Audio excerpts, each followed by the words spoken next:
Fox's Gambit by Paul Rohrbock. This is a game that depicts the Battle of Gazala, May-June 1942, when Rommel and the forces of the Axis in North Africa attacked a line of minefields and boxes prepared by the Commonwealth precisely to welcome the Axis.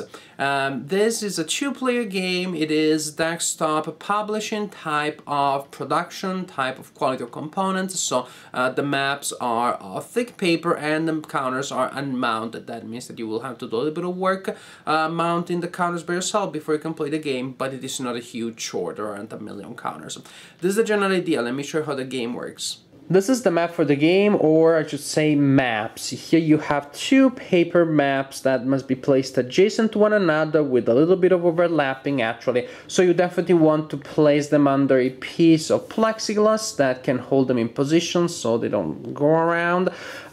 Here you see the initial setup with the Axis units that are entering from this edge here. There are limits and restrictions, but within those limits and restrictions the Axis player can choose how to position the units, so from game to game you can experiment with different types of deployment. The same can be said for the ally player. Some units belonging to the ally player must be placed in specific locations, for example the French Brigade or the Tobruk garrison, but other units must be placed in certain areas. That means that some units must go in this area here, some other units around here, so you have freedom here, and some units must be placed in the defensive boxes that are along the minefields, and those defensive boxes offer excellent protection to units that are placed there, and you can decide which units go in which defensive box. And another major feature definitely is the minefield. There is this line of minefields here that basically cuts the map into, and this line is going to have a major effect on gameplay. Also, I should mention the southern redeployment zone. This is a zone that units can move in, they exit the map, and then they can re-enter the game later from another part of the redeployment zone. Most likely it will be on the other side, otherwise why would you go there? In fact, the southern redeployment zone is an abstract way to simulate maneuvers to outflank the minefields. Each turn is divided in two player turns. First an Axis player turn and then an ally player turn. At the beginning of each turn, the Axis player can place his air support markers on axis containing enemy land units, and then the ally player may respond to that by placing his Royal Air Force markers in axis where there are air forces of the opponent, but the ally player does not have to commit his markers if he doesn't want to. Suppose in this case only in one hex we're going to have a response from the ally player.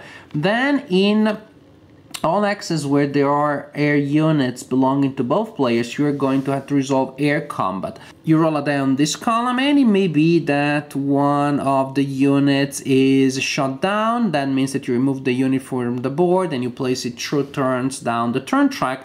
Or it may be that the attacker will have to abort the mission, so he won't be able to resolve bombardment on land units, but the air unit will be unavailable only for this turn.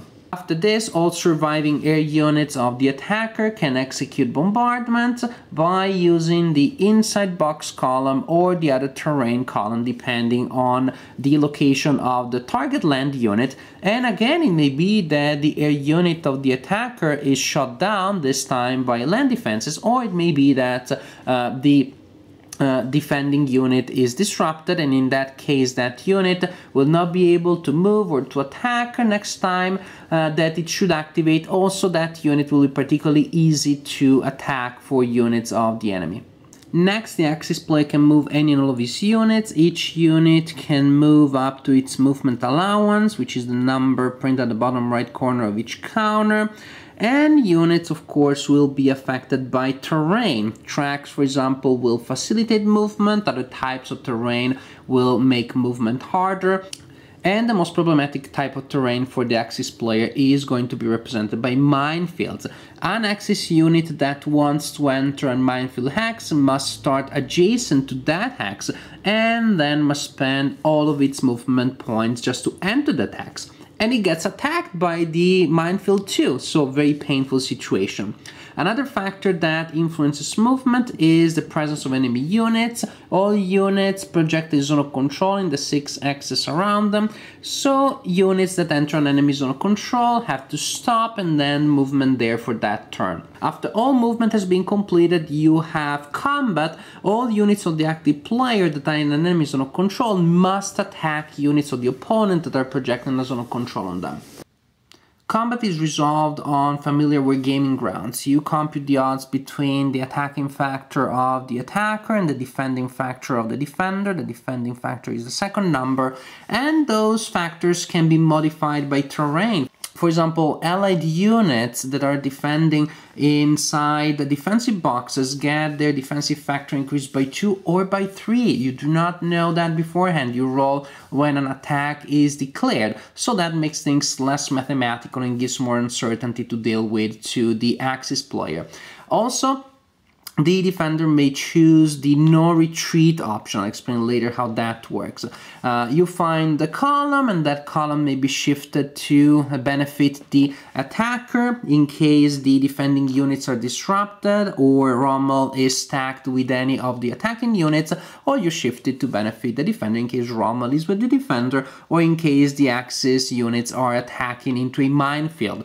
Then finally you roll a die and you look at the results. The results on the left of the slash apply to the attacker. The results on the right apply to the defender. A unit may be eliminated. A unit may be disrupted. A unit may have to retreat 1 or 2 axes and then become disrupted, unless that unit is a defending unit that chose the no retreat option. In that case, that unit treats an R as a D, so it simply becomes disrupted without having to move. Sounds good, huh? Right? Yes, but there's a downside, which is what happens if the result that is rolled is an R special? Well, in that case, a unit that did not choose the no retreat option treats the R special as a normal R, so retreats and then becomes disrupted. A unit that chose to not retreat and receives that result is destroyed. So that is, well, that is the catch. Of course, if you decide not to retreat, you have better chances of staying where you are instead of having to retreat, but there are also chances that you will be exterminated in the process. After combat is resolved, Axis units that are undisrupted can try to clear minefield axes that are adjacent to them or that they are in. You declare which unit is trying to clear which hex and you roll a die. If the unit is stacked with that special unit, the hacker unit, that unit adds +1 when rolling to clear minefield X, and if you have a natural or modified 6, then the hex that you're trying to clear is cleared. You place that marker there and you do not have to worry about mines in that hex anymore. However, if you are trying to clear an X in an enemy zone of control and you roll a 1, then your unit is immediately disrupted.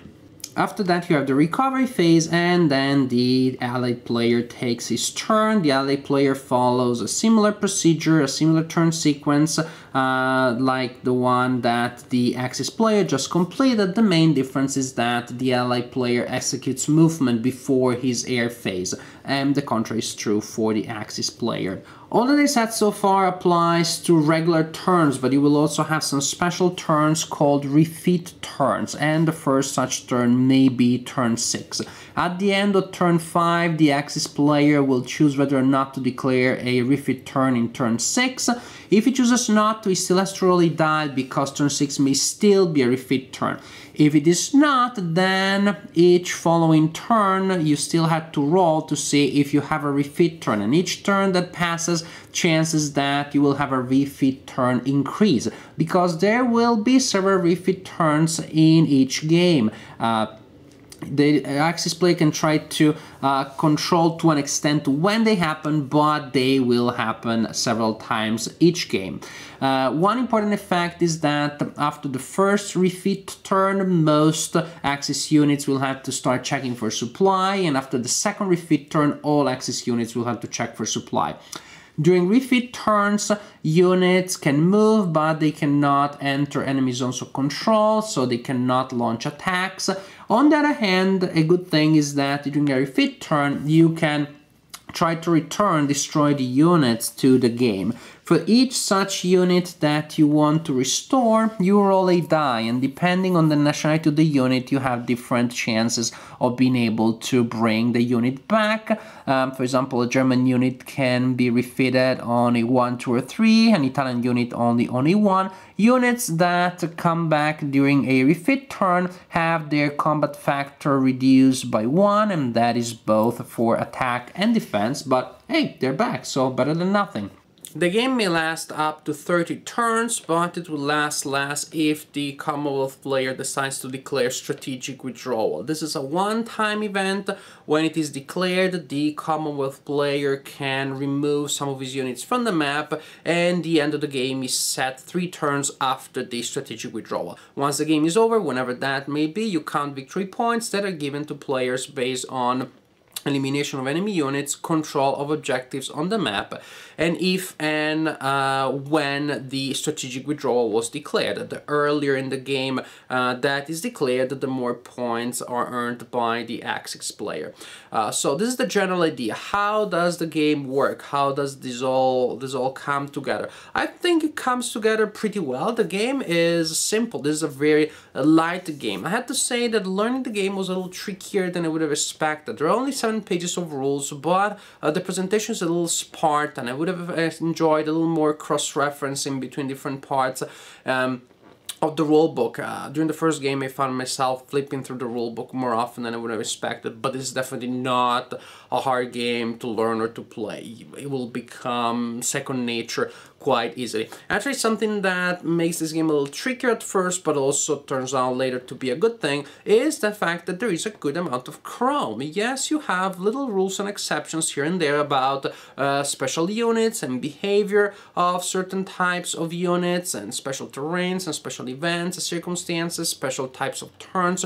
There are different exceptions to the main rules that you have to take into account. Again, it's not that you have so many that for sure you will forget most of them, but once you get a grasp of all of these little rules, then they do create an interesting historical feel. They do make the game feel richer, deeper, and they definitely, again, just create a good sense of history that comes out of the main core of rules. The game will be mainly led, directed by the actions of the Axis player, especially early on in the game. Things will probably change later, or may change. The Axis player at the beginning is confronted with 2 main options. He can choose to attack the minefields frontally and just try to push through them, or he can try to outflank the minefields while probably other units are still trying to attack the minefields, and then depending on what choice is made there and how things progress, of course, the Commonwealth player will have different ways in which he can react to this, but the Commonwealth player mainly will have to react rather than to be too creative. The 2 sides play very differently from one another, which is always a good thing, more replay value there, because the Axis player definitely has stronger units, but the advantage that comes to the Commonwealth player from the position, from the defenses, from the minefields, that advantage is huge. The Axis player will be slowed down at the beginning, some of his units will have to be removed, there will be a lot of pain as the Axis player is trying to go through those minefields, but sooner or later that will happen. The minefields will start being cleared one after the other, and at that point things will become more and more problematic for the Commonwealth player. So I think that this is a game that really has a lot of interesting things to it. This is a nice little game, definitely not complicated, but I think it presents challenges and decisions. It has definitely a good replay value considering different strategies that you can try to implement, and considering how you can play different sides to see the battle from different perspectives.